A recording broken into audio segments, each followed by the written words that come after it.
Mtazamaji na msikilizaji wa Maranatha Online TV, asante kwa kuendelea kutufuatilia, na leo ningependa nikufikirishe kupitia makala hii. Je, vita inayoendelea kati ya Israeli na Irani ni sehemu ya unabii wa kibiblia?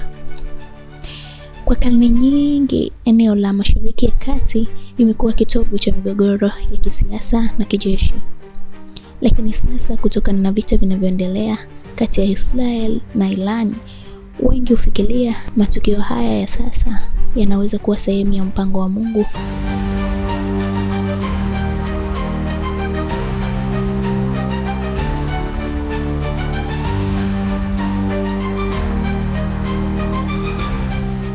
Ili kuelewa hili, tulitakiwa tena turudi katika historia ya kibiblia, ambapo tumeenda kumwangalia baba yetu wa imani Abrahamu. Tukisoma katika kitabu cha Mwanzo sura ya 15 mstari wa 18, tunaona baba yetu wa imani alikabidhiwa nchi ya ahadi na Mungu.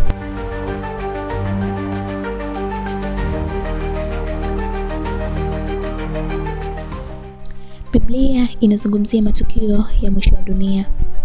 Kitabu cha nabii Ezekieli sura ya 38 mpaka 39 kinataja muungano wa mataifa kadhaa kupigana dhidi ya Israeli, ikiwa ni pamoja na nchi inayoitwa Uajemi inayohusiana na eneo la Irani ya leo.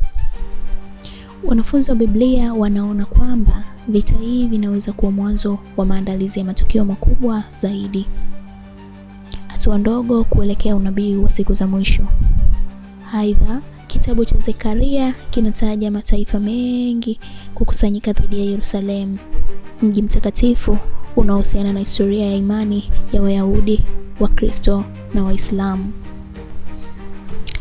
Yerusalemu imekuwa kiini cha migogoro ya kisiasa na kidini kutoka zamani hadi leo, ikionyesha umuhimu wake wa kiimani na kiutawala katika muktadha wa vita vinavyoendelea sasa.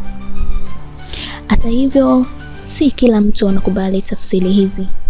Wataalamu wa historia na siasa wanaona vita vinavyoendelea. Hata hivyo, si kila mtu anakubali taifa hizi. Wataalamu wa historia na siasa wanaona vita vinavyoendelea kama matokeo ya sababu za kisiasa, kijeshi na kiuchumi. Lakini kwa wafuasi wa imani, matukio haya yanaendana na unabii wa Biblia. Je, vita hivi ni kweli vinaendana au ni sehemu ya unabii wa Biblia? Au la, vita hivi vinapelekewa na mambo ya kisiasa, kiusalama na kiuchumi? Asante kwa kuendelea kutufuatilia, na asante kwa kusikiliza na kutazama makala hii. Nikukaribishe kwa makala mengine. Msomaji wako ni mimi, Lenia Kamili. Ubarikiwe.